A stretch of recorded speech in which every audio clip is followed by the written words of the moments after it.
और दिल्ली के नायब वज़ीर-ए-आला मनीष सिसोदिया ने एक प्रेस कॉन्फ्रेंस से खिताब किया। इस प्रेस कॉन्फ्रेंस में उन्होंने दिल्ली को वैक्सीन की फराहमी को लेकर मरकजी हुकूमत पर तनकीद का निशाना साधा। मनीष सिसोदिया ने कहा कि मुल्क में बड़े पैमाने पर वैक्सीनेशन की तैयारी जरूरी है।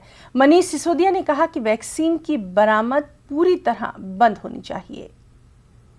कोवैक्सीन की सप्लाई अब दिल्ली को बंद है और मुझे नहीं पता बाकी राज्यों को कितनी की जा रही है, पर दिल्ली को तो उन्होंने लिख के दे दिया है कि हम आपको वैक्सीन नहीं दे सकते हैं, क्योंकि हमें सेंट्रल गवर्नमेंट के हिसाब से वैक्सीन देनी है और हम आपको सप्लाई नहीं दे सकते। हमने 67 लाख वैक्सीन उनसे मांगी थी।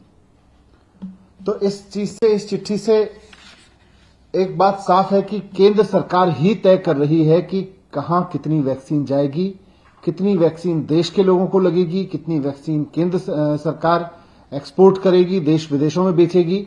ये केंद्र सरकार तय कर रही है।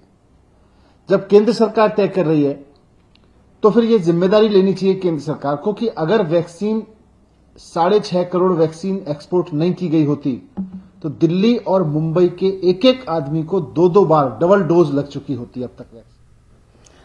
प्रियंका गांधी ने वैक्सीन के हवाले से ट्वीट करके मोदी हुकूमत